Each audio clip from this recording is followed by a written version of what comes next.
कि अधिक से अधिक विद्यार्थियों को प्रेरित करिए कि वो संख्या में आकर के क्लास अटेंड करें, और शिक्षक जो भी आ रहे हैं क्लास में जाकर के अपनी क्लास में पढ़ाएं। विश्वविद्यालय में सर लेबोरेटरी और लाइब्रेरी दोनों का हालत जो है चिंताजनक है। महाविद्यालय का भी हाल यही है। इसको लेकर के क्या कुछ? अब मैं आया हूँ, कल ही ज्वाइन किया हूँ, महाविद्यालयों का भी मैं निरीक्षण करूँगा और विश्वविद्यालय की भी लाइब्रेरी का निरीक्षण करूँगा कि कौन कौन सी किताबें हैं, लड़कों की किताबें इशू हो रही हैं या नहीं हो रही हैं, लाइब्रेरी का डिजिटाइजेशन हुआ कि नहीं, ये सारी चीज़ों का मैं निरीक्षण करने के बाद बताऊंगा। मेरा प्रयास होगा कि लाइब्रेरी भी जो है, लाइब्रेरी का डिजिटाइजेशन होना बहुत ज़रूरी है, क्योंकि कोड पासवर्ड और आईडी से जो है लड़के अपना घर बैठे जो है मोबाइल से भी खोल करके पढ़ सकते हैं जो भी पढ़ना चाहें। तो इनफिल्मिनेट एक होता है, वो गांधीनगर गुजरात में है, हमारा ख्याल है कि उसका एक विश्वविद्यालय से हुआ होगा, और वो क्रियान्वित है कि नहीं है इसको मैं देखूँगा, उसको क्रियान्वित कराऊँगा। विश्वविद्यालय में सर कई कोर्सेज जो हैं लंबित हैं, मांग लगातार सीनेट सिंडिकेट से भी उसका हो गया है, उसमें लगभग पत्रकारिता का है और एक दो कोर्सेज योगा है, स्ट्रेस मैनेजमेंट है, सेल्फ फाइनेंस की कोर्सेज जो होने थे अब तक नहीं हो पाए हैं सर। क्या कुछ उस कदम? उसके लिए मैं जो भी मैं यहाँ के रजिस्ट्रार और DAW से पता करूँगा, स्थापना शाखा से कि कौन कौन से कोर्स जो है स्वित्तीय कोर्स हैं जिनका संचालन नहीं हो पा रहा है, कहाँ कितनी पोस्टें हैं जिनको अब तक नहीं भरा गया है, ये सारी चीज़ों की जानकारी लेकर के मैं बात करूँगा। और हम लोग को सर कई बार विश्वविद्यालय में प्रशासन से, आपसे या फिर कुल सचिव महोदय से बात करने का मौका कम मिलता है और कई जानकारी हम लोगों को चाहिए होती है। हमारे आप लोग जब आओगे मैं सदैव बात करने के लिए जो भी होगा मैं स्वयं खुद भी तत्पर रहूँगा, जब भी आओगे मैं मिलूँगा। और मैं आप लोगों से ये अनुरोध होगा कि विश्वविद्यालय में जो भी सूचनाएँ हों वो पॉजिटिव विश्वविद्यालय जिससे आगे बढ़े, क्योंकि हर जगह कहीं गुण के साथ अवगुण भी होता है, तो लेकिन गुण को ग्रहण करना चाहिए। गुण को ग्रहण करेंगे, पॉजिटिव मैसेज देंगे तो इस विश्वविद्यालय का भी नाम आगे बढ़ेगा।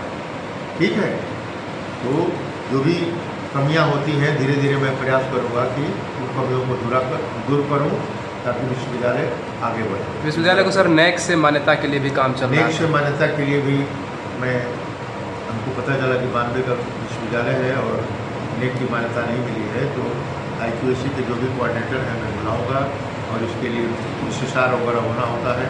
मैं स्वयं NAAC एक्रेडिटेशन कमेटी के चेयरमैन के रूप में आरोपित किया जाता हूँ विश्वविद्यालयों में, महाविद्यालयों में। यहाँ के IQAC कोऑर्डिनेटर हैं कि इस बारे में, NAAC के बारे में अब तक क्या आपने कार्य किया है, कार्य नहीं किया है तो उसको मैं आगे बढ़ाने का उनसे कहूँगा कि इसको NAAC कराने के लिए प्रयास करें, ताकि विश्वविद्यालय हर 5 साल में नियम है कि 5 साल के बाद 6वें साल में NAAC का एक्रेडिटेशन होता है, कराना जरूरी होता है, क्योंकि 5 साल बाद इसलिए कि पीछे 5 साल का जो है असेसमेंट करती है NAAC की जो कमेटी आती है। कई सारे कोर्सेज विलम्ब चल रहे हैं, उसको ये तो कोर्सेज जो चल रहे हैं, अभी मैंने लगभग एग्जाम को बुलाया था, तो ये पूछ रहा था जो भी विलम्ब से चल रहे हैं उनको नियमित करने होगा।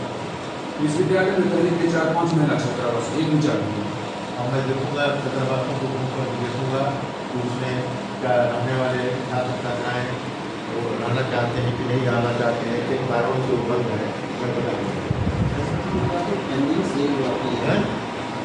पेंडिंग से रिजल्ट जो पेंडिंग होता है, हाँ, उसका सेल जो बना हुआ है उसमें छात्रों को काफ़ी परेशानी होती है, आर्थिक दोहन भी नहीं, ये सब अब नहीं होने, ये सब नहीं होने, उनका दोहन और एक छात्रों के साथ भेदभाव नहीं हो और ट्रांसपेरेंट है। अभी मैंने प्रिंसिपलों को बुलाकर कहा कि ये चॉइस बेस्ड ग्रेडिंग सिस्टम जो राष्ट्रीय शिक्षा नीति के तहत लागू किया गया है, ये ट्रांसपेरेंट बिल्कुल सिस्टम है। लड़के ये नहीं कहेंगे, अभी भी हमारे पास आते हैं लड़के, पहले मैं तो 5 साल से दुनिया में हूँ, UGC BC हिसाब हमारा एवरेज मार्किंग हो गया। इस सिस्टम के लागू होने से वो समस्या समाप्त हो जाएगी।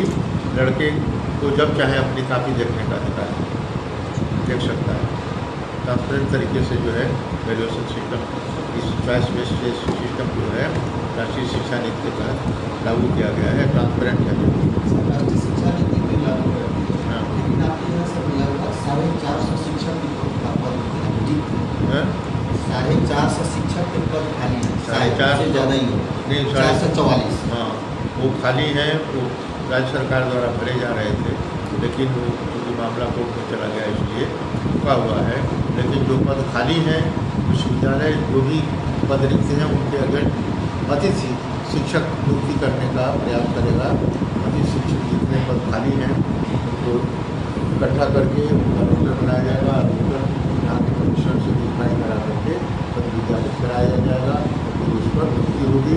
उसके अलावा यहाँ किसी विषय में कोई शिक्षक नहीं है, उसकी भी मैं व्यवस्था करूँगा कि लेक्चर बेसिस पर बाहर के शिक्षकों को बुला करके कोर्स पूरा कराएं। मैं क्या सर, कॉलेज में एक विषय में एक ही टीचर है, वो टीचर आपके विश्वविद्यालय में पढ़ती है। हाँ, ऐसे कई शिक्षक हैं और कर्मचारी भी एक ही नहीं मिलता। ऐसे में महाविद्यालय का जो इस चीज़ को मैं देखूँगा कि हर महाविद्यालय में हर विषय में शिक्षक उपलब्ध है। ठीक है, चलिए बहुत बहुत धन्यवाद।